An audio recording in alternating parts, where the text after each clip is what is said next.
nashindwa na mali sina we, ningekuoa malaika.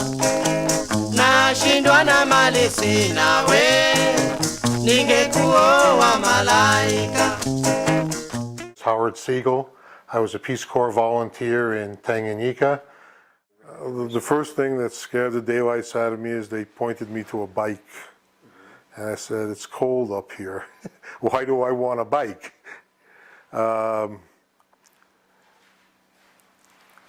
think what impressed me was the people, both the people who were up there for training as well as the staff people that we met with early on and explained this horrendous process we were about to go through. Jack Wood, and I was a Peace Corps volunteer in Tanganyika, East Africa. The thing that I remember most about that month was while I was down there in the base of the crater, they gave me an assignment, and they said they wanted to develop a new road for tourism in a part of the crater where there was no road. And so they said, okay, this is where the existing road is, and they said, we want to just kind of follow the inside rim of the crater, you know, go that way and stay 100 feet away from the inside of the crater. And I was supposed to walk along there and then make these piles of stones, you know, like every 100 feet or so. I was supposed to put a little pyramid of stones so that then the next step was they'd get a road grader in there, and the road grader would follow the little piles of stone and clear a road that would become a new tourist road. At any rate, I was walking along, and I was all by myself that day. I don't know why. Nobody with me, but as I walked around the edge of the crater, I came to one of these trees, the flowering trees with the red flowers and stuff, and thought nothing of it until I got a bit closer and realized there was a lion up there in the tree, asleep. You know, just paws hanging down.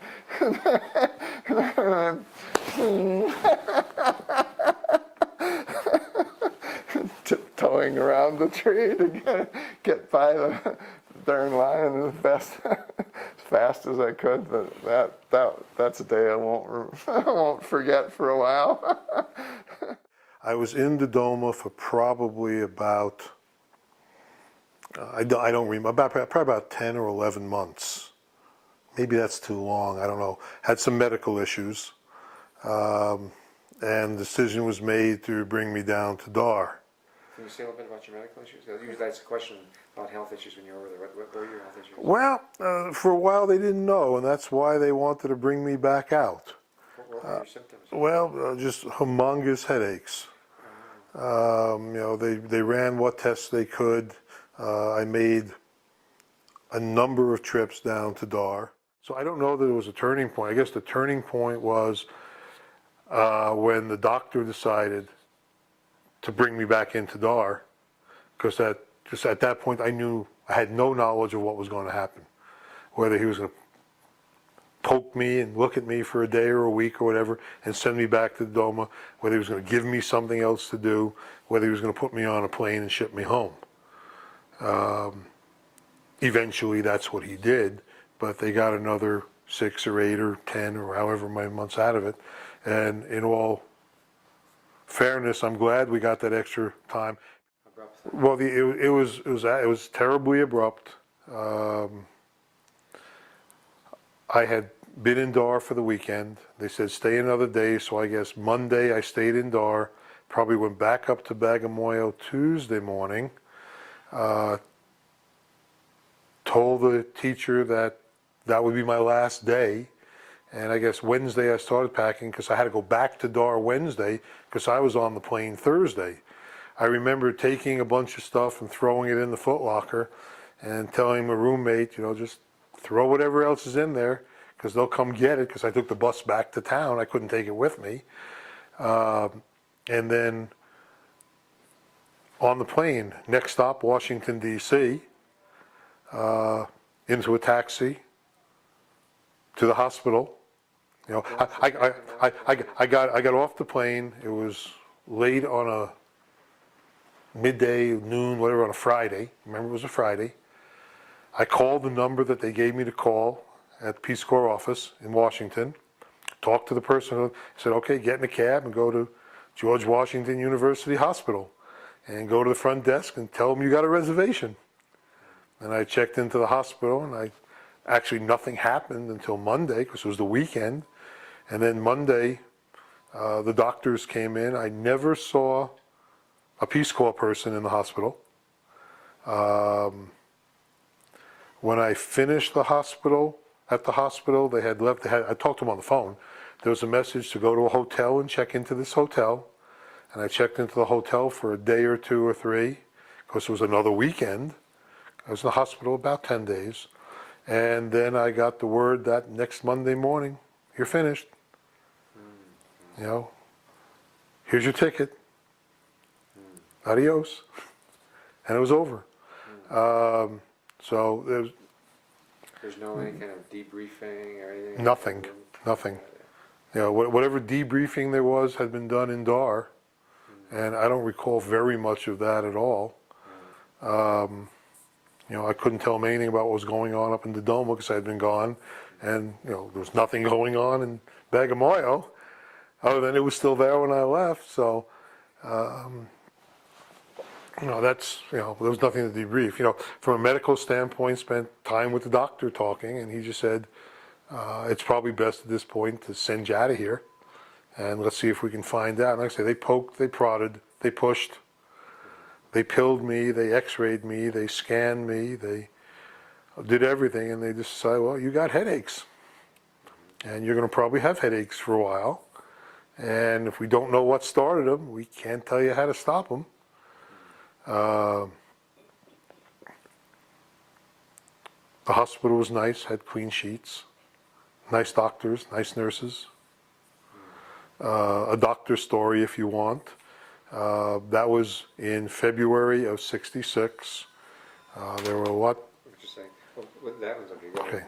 Yeah, February '66, there were lots of problems in Vietnam at that point, and lots of people going to Vietnam. And the resident that was taking care of me was going off. He knew he was leaving in a couple, 3 or 4 weeks. And one morning he comes in and says, well, next is a spinal tap. And this is good practice because I'm going to be doing a lot of these overseas. And I said, what's involved? And he says, well, we just poke you with needles. I said, no, you don't. And he says, well, what we do is we turn you over on your stomach, and we have an X on your back where we're going to go in with the big needle, but we start giving you numbing shots, and we'll numb you until you don't feel anything. And what will happen is so we're doing it now. I stick in the needle and you go 1. I stick in another needle and you go 2. And when I can stick in a needle and you can't count it, then we know we're ready for the spinal tap. I said, that's fair. And they tie me down to the bed because I'm not a needle person. 1, 2, 4, 7, 8, 9. He goes, you got to be kidding. He says, nobody goes beyond 4 or 5.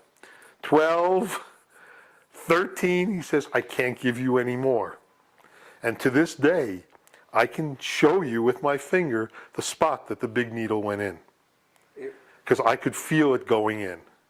And he just wouldn't, I have this aversion to needles. I hate going to the dentist for that reason.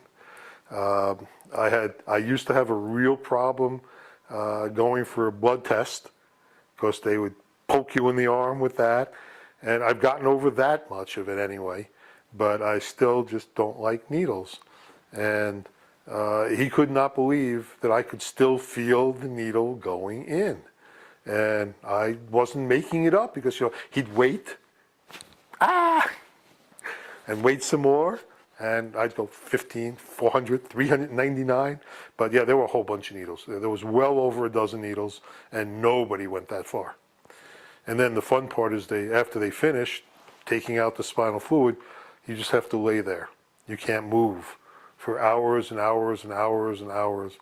and I was also never a bedpan person. So I laid as long as I could, and I pushed the button, and the nurse came in and said, "Can I move?" And she goes, "No." I said, "Fine." She left. I waited about a half an hour, and I moved.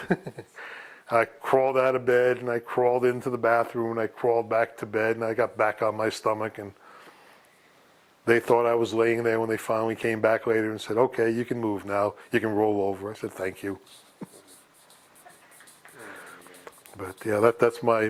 But there's good news and there's bad news. You know, that's the good news.